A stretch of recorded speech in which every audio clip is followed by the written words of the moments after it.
Hello, YouTube. So, what happened in the finale? Well, quite a lot of things. So, the basic thing that happens here is that Star has to come up with a song about herself for Song Day, which is a celebration for princesses about having a song written about them.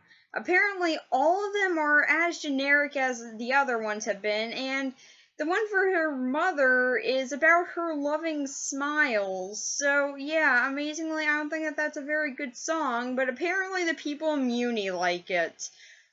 Don't know why. I guess that they just like hearing the same song all the time. I don't know. So, yeah, when Stars comes up, she's not too enthusiastic about it because, well, she thinks that she's just gonna get another generic song.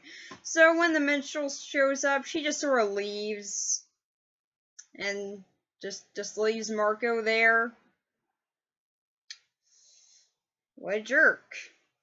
So, yeah, while that's going on, something actually interesting is happening with Star's mom, actually. It's kind of weird that we didn't really get any focus on her throughout this whole season, although now we're just randomly deciding, yeah, she's gonna be a big part in this episode. Although not that I'm complaining, she is actually a pretty cool character, even though they haven't really expanded on her up until this point, but yeah, it is so cool to see what she's doing. So, what exactly is she up to? Well, she's gonna go see Ludo's parents to find out what's going on with him. Amazingly, they really don't know. I guess they just don't keep tabs on all their children. Although apparently one of their kids, named Dennis, for some odd reason they had dramatic music accompanying his name when he showed up. I don't know why. He's just kind of a normal guy, really. Don't know why dramatic music accompanied him, but anyway, he actually does know a bit about his older brother, Ludo. So, what does he actually know? Pretty much that, yeah, he's kind of nuts right now, so he wants Queen Moon to be able to help him out here. So, he takes her to where his brother's at, and she sees the wand that he has, so yeah, she's kind of eager to just get away. And just so you know, guys, the guy who voices Dennis is also one of the people who voiced one of the characters on Fish Hooks. And yes, that is the one place that I recognize that guy from. I'm sure that he's been on other things, much better things too, but for whatever reason, I just remember him from Fish Hooks as that one see-through fish. Don't really remember their name, but yeah, I remember him from that. Sadly, that's kind of what I was thinking of during this episode, but I definitely do like him more as Dennis here. So, yeah, that's pretty much the big thing that happens in that part. But once we get back from a commercial break, then Star is now finally going to write a song. So, are you excited? Ooh, she's gonna write a song now. Truly, this is the most interesting thing to happen in this episode. No, it's not. So, as that's so eventually, her and the minstrel do work out a song, as apparently he doesn't want to be a generic hack like every other minstrel there has ever been. So, good for him, I guess. Although, apparently, he needs to make, like, over 200 different versions of the exact same song, even though he's just inserting her name in there. Don't know why that's hard to do, but apparently it takes a lot of paper. So, eventually they do come up with a song, and after they do that, well, Queen Moon, she's suiting up, and she's ready to take on Ludo all by herself, because, yeah, that's a smart idea. Although, while she's doing that, her husband reminds her, oh yeah, there is this little thing of Song Day today, so she's gotta go focus on that for a little bit. And the song is alright, I guess. So, yeah, the biggest thing with the song, they changed a lot, and kind of revealed to the people in Muni that, yeah, that her parents knew about Star losing the book in Glossaric, Although apparently they were jamming out to the song until they heard that they were lied to. Then they're just all ranting about it. And then they're all just... Actually, well, okay, they're not really ranting at that point, really. They're just sort of confused as to how they would ever lie to them. Because apparently that's shocking information from government hiding things. Yeah, never been done before. But once the song does end, with a terrible ending, I might add, seriously, there was nothing supporting that ending up until the end of this episode. And yeah, when that happens, the minstrel isn't in the room. The only thing that I actually got evidence on for the last part of his song, which, by the way, is about Star and Marco liking each other because stupid. So, yeah, the only evidence he actually had to support this is that they went into a kitchen and talked to each other. Okay, then, enough evidence there. They went into a kitchen and talked to one another. I mean, can't deny that. That's true love. Walking into a kitchen and talking to each other. Don't see how that isn't love right there. So, yeah, that whole entire last part of the song, he totally made that crap up. But no, they needed to add that in because God knows they couldn't be building up with this or anything, or actually just have Star say that at the end of the episode.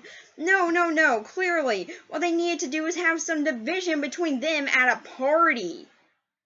Yeah, that's really the whole reason that dumb part of the song was made. Actually, the whole entire song was pretty good up until that part. Then they're just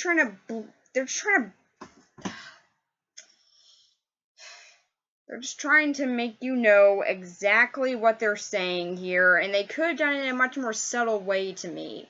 Honestly, I think that now I will be getting a little bit into the second episode of this, but what happens there is that the biggest reason for actually putting in this song is so then there's a division between Star and Marco in the last episode while they're at a party. But to me, personally, I feel like it could have been done without this stupid song number, because already everything that Star has done at this party, and well, at Song Day, I guess, it's not really a party, so yeah, everything that she does there should be enough to have her feel distanced from everyone, with all that pressure on her and from what she's done.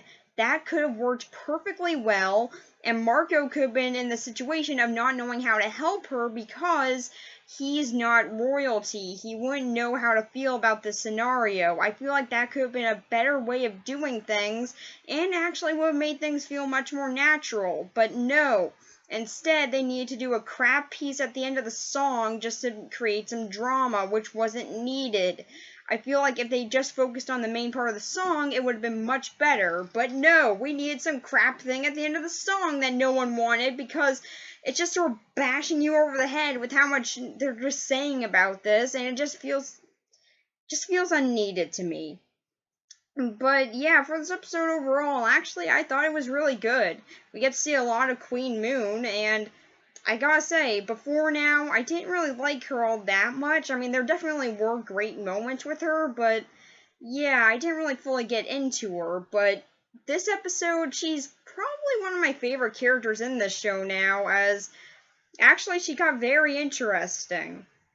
You see how much she actually does want to protect Muni, and you actually do see how far she's willing to go for that, which is something that they actually do get into more detail in at the second part of the finale, but we're not on to that one yet. Don't worry, we will be.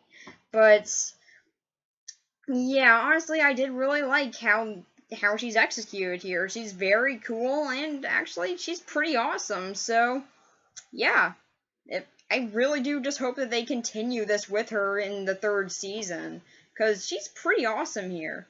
So, oh, and also, everything with Ludo's family, that was by far my favorite part of this episode. Everything with Star and Song Day just sort of felt like the generic stuff that they already do on this show, and really that didn't compel me all that much.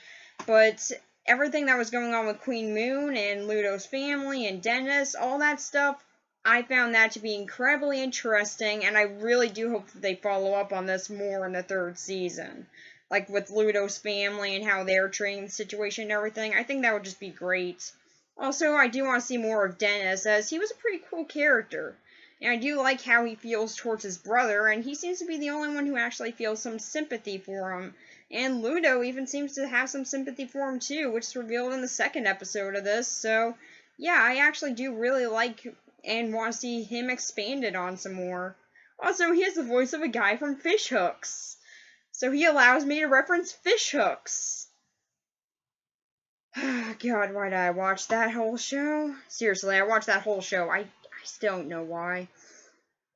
But, yeah, so, really, this is a great episode to watch, but you can probably skip over some of Star's stuff because that's pretty boring there. But now let's get on to the second half of the finale. So, a lot happens here. So now the High Commission and everyone on Muni knows about what happened to Glossaric and the spellbook. Now, yeah, they're kind of angry with Queen Moon and Star's dad. I know his first name is River, but yeah, so River Moon. Yeah, I'm just gonna call him Star's dad from here on out. So, or maybe I'll just call him River or something, I don't know. So, yeah, now that that's been revealed, we really don't focus on anything that happens on Muni. 'Cause, God knows, we wouldn't want to see these people's reaction to this outside of throwing food at people. Unless that's their greatest form of... Unless that's actually their greatest form of feeling angry about something, is throwing food at people. In which case, thank God we're not seeing more of that. So, Queen Moon and the whole entire High Commission decide that they're going to go and face Ludo. Apparently without River, for some reason. Does he just not have any magic? Why would only the queen get magic? That seems really rude there. Like, oh, hey, you get magic. Oh, hey, can I get some too? No. But it really wouldn't take that long for you to make another. No. You're not getting magic. You're not getting a wand. Just go over there and rule this place. Okay. So, yeah, doesn't really seem that fair to me, but yeah, whatever. I guess Queen Moon's fine with it. And yeah, they don't really need that much extra help, as they do sort of take out a whole entire army of possums really fast. So yes, truly, this is the strongest force that they could ever have to deal with. So I think that they'll be fine. End of episode reference. So, yeah, eventually they do get loot. They do crystallize half a Ludo to the ground, so yeah, they pretty much defeated him here. And yeah, he's really got nothing to say.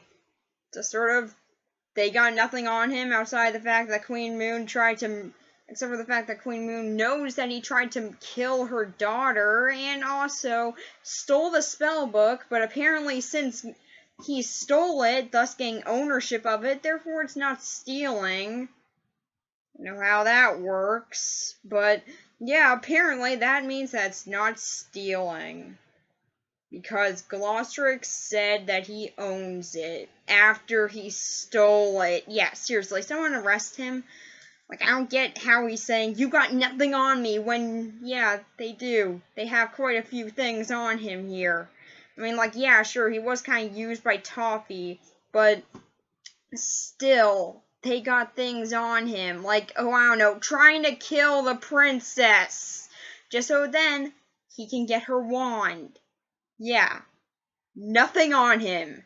Absolutely nothing at all.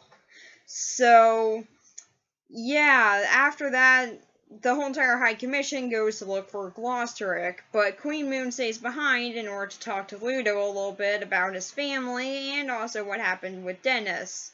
And actually, this is a pretty good moment, and I do really like how they treat how Ludo's been ever since he got the wand. I do like how they were treating this, and yeah, it's actually kind of sad in some ways, which is something that I really didn't expect when the show started. Like, the comic relief villain now has a lot of tragedy added to him, which is something that I actually do really like. Like I said, this finale is actually a really good episode, so I do like how it is done. It's just that the stuff with Star is really boring. So yeah, let's talk about her again.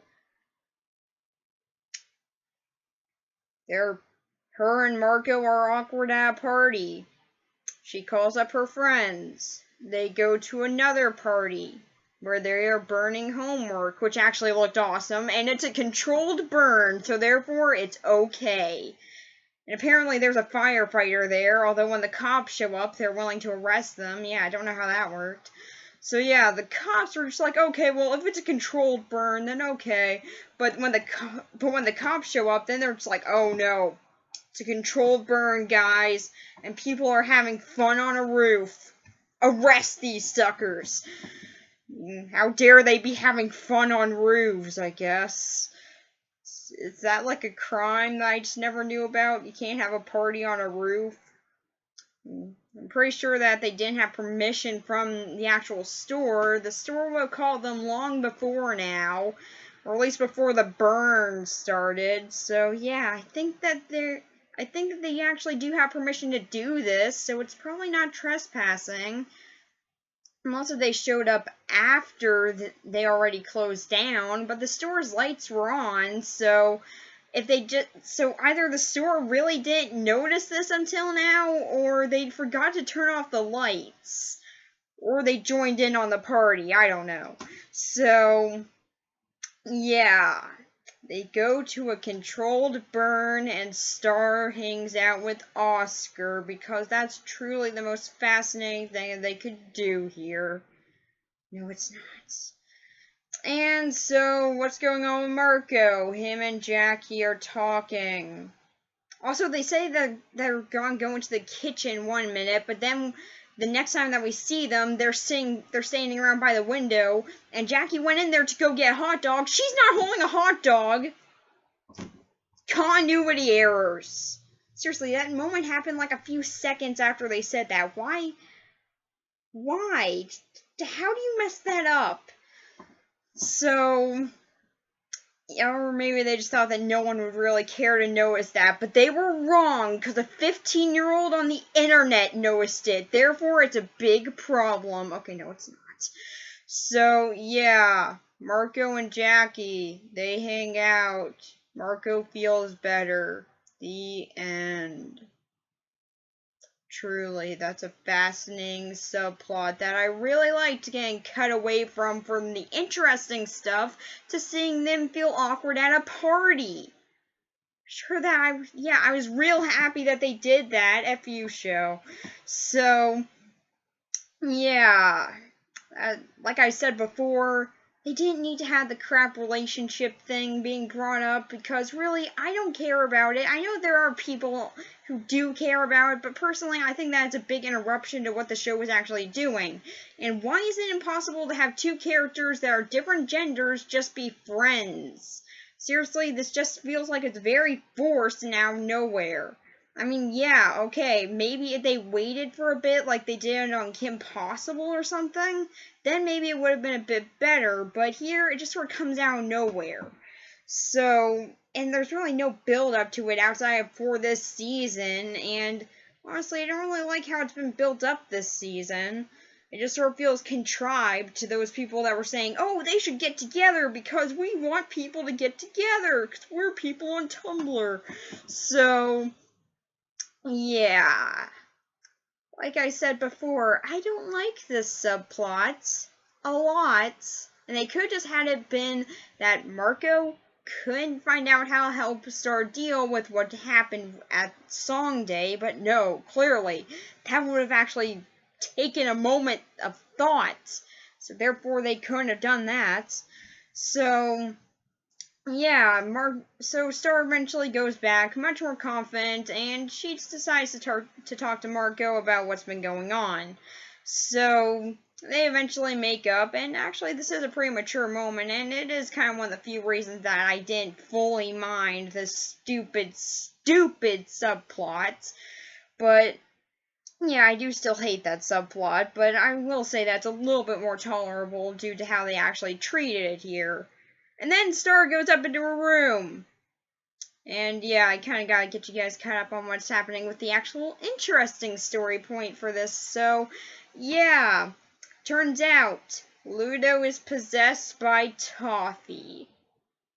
Or should I say Dexter? I mean, they are both played by the same people. And Dexter's a cooler name than Toffee. You know what? I'm just gonna call Toffee Dexter from here on out. Don't question my reasoning here. I'm just gonna say that I'm just gonna call him Dexter now because I watched 8 seasons of that show. I gotta make it worth something. Other than seeing Dexter become a lumberjack. So, yeah. Dexter is all powerful. Really, seriously, why is Toffee so powerful here? I really don't get it. And is Toffee really his name? I thought that was just sort of like a cover name that was just supposed to fool Ludo. And since he's kind of dumb, he was just like, okay, well, alright, if that's a real name. But apparently, no, that's actually supposed to be his real name. I thought that he would have a bit cooler of a name than Toffee. It's probably why I'm just gonna be calling him Dexter now. So, Dexter has a lot of magic, and apparently he can steal some from the High Commission.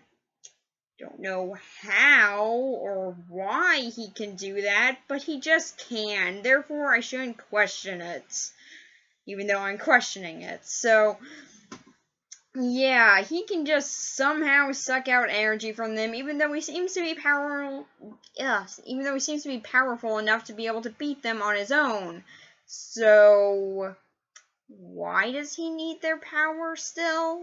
I don't get that, but apparently he still does for some reason. So, yeah, he steals most of their energy. The goat demon angel guy, he apparently is a healer. Don't know when that was established, but there you go. And he starts healing people so then they can immediately get killed again. Or at least that's what I assume is happening. I mean, their eyes are like turning all black, so either they're getting killed or they're getting the life literally sucked out of them, so either way, it's still a bad situation for them and would pretty much result in similar things. So, yeah, I'm just gonna say that they get killed. So, the goat guy uses some of his energy to save them, but uses the last of it to save Queen Moon, and it's gonna be really sad for you guys. The goat dies. I'll wait for you guys to stop feeling the shock. Goat is dead.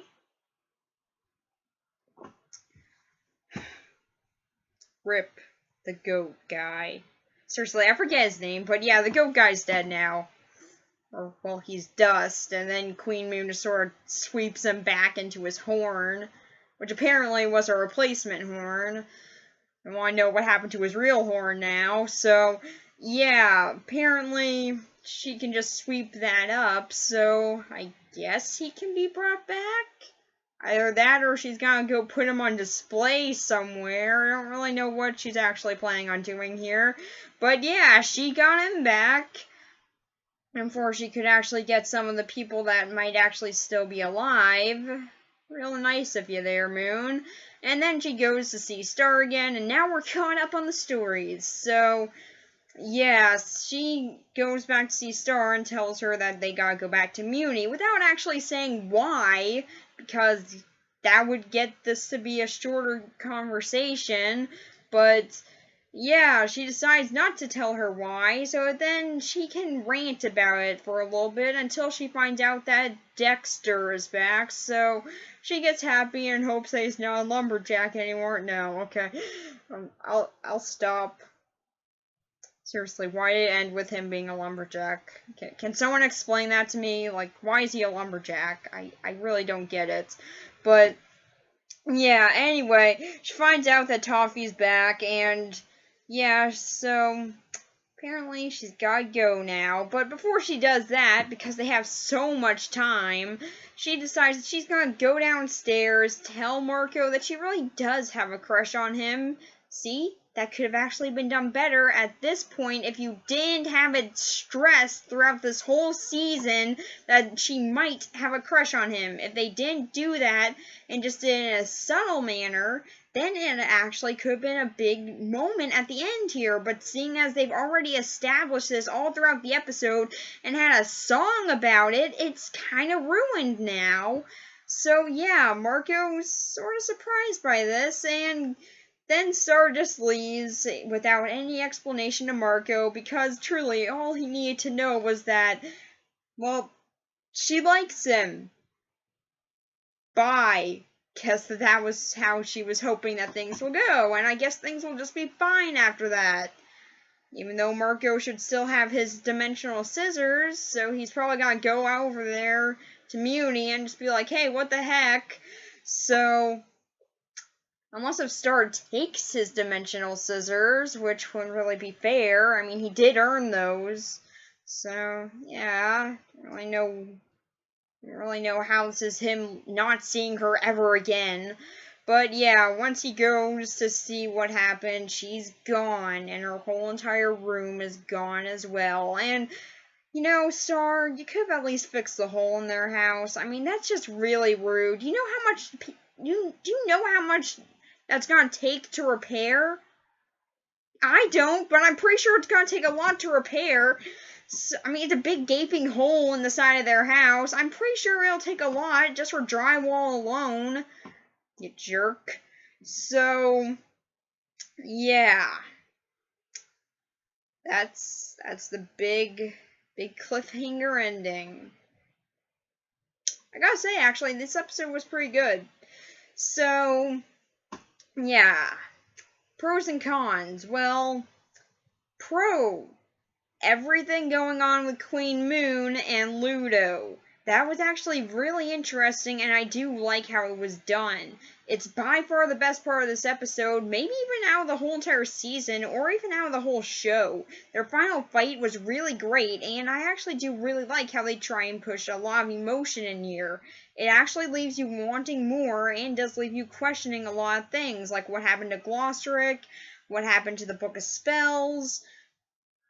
How long has Toffee been in control, really? Because they're talking for quite a bit. I'm really wondering when it actually happened that Toffee came out here.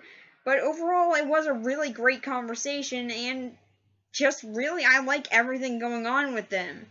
But unfortunately, we do cut back to everything going on with Star sometimes, and really that's where this episode sort of fails. Everything going on with Star and Marco really isn't interesting. Like I've said quite a bit throughout this vlog, I think that there could have been much better ways of actually explaining or leading up to the very last part of the episode. I feel like it could have just been done a whole lot better, seeing as this whole entire season was kind of building up to it already, so they didn't really need the whole entire final episode building up to it as well. The song was not needed and just bashes you over the head with saying how much that they're just gonna force this into the show, and it really does feel forced. So yeah, that's probably the worst part of this whole episode. Actually, no, there's no probably about it. That is the worst part of this whole episode, but I can definitely overlook it for how it is treated at the end, like the very end, after Star and Marco talk from on. That and onward. That's when it does actually become really nice, and I do like seeing how mature they can actually handle it there.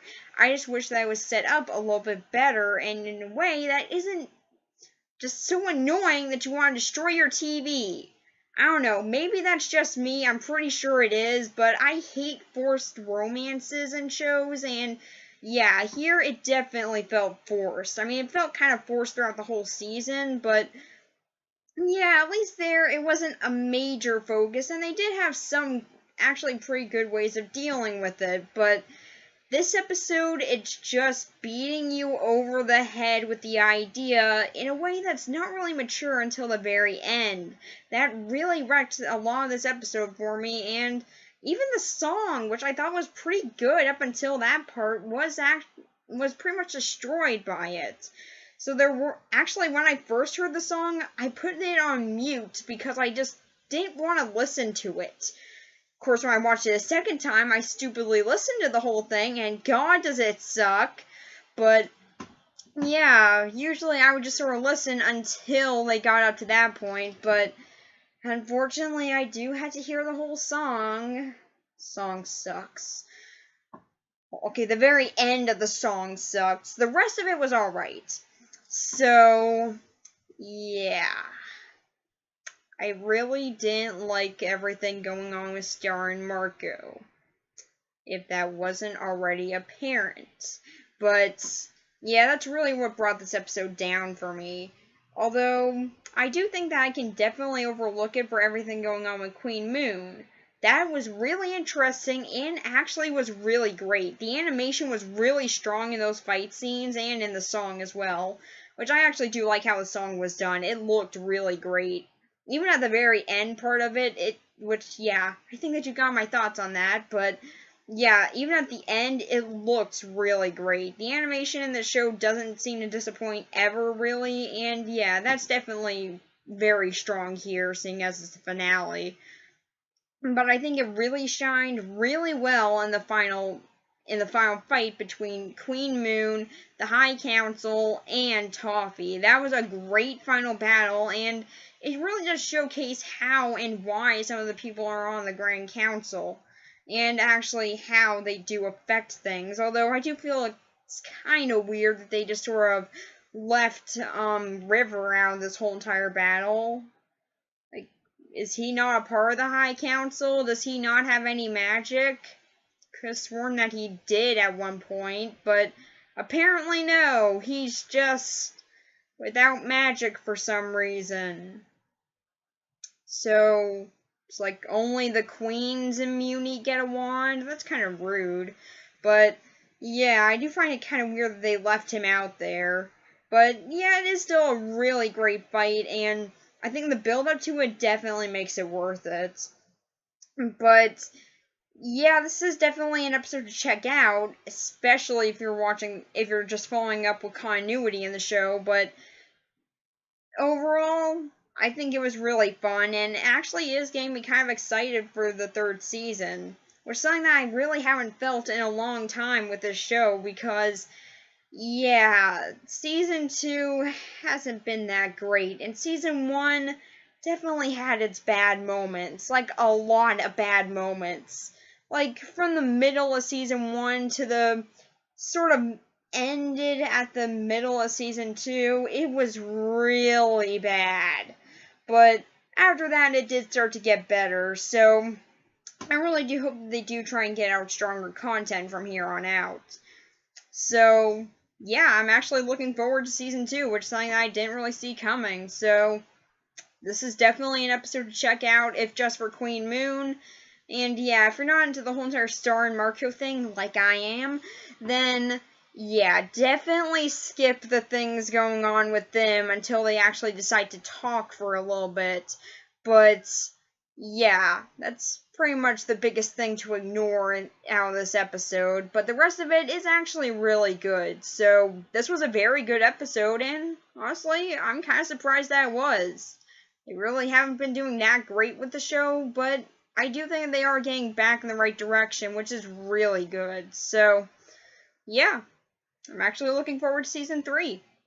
Although, now that we are done with talking about Star versus the Forces of Evil for now, so I got a question for you guys. Which one do you think I should talk about? Tron Uprising some more, at least until I get to the last episode? Or do you guys want me to do episode vlogs on Samurai Jack? The final season, I think. I don't know. They're saying that it's a limited. They're saying that this is going to be a limited season, so I'm guessing that it's going to be the final season. So, yeah, if you guys want me to do a vlog on that episode by episode, then let me know, because I probably will do that, but yeah, I do want to know if you guys want me to actually do it that way, or just want me to talk about it overall, like the whole entire season at the end of it. But yeah, This was actually a pretty good finale for Star vs. Evil. So, yeah. Bye.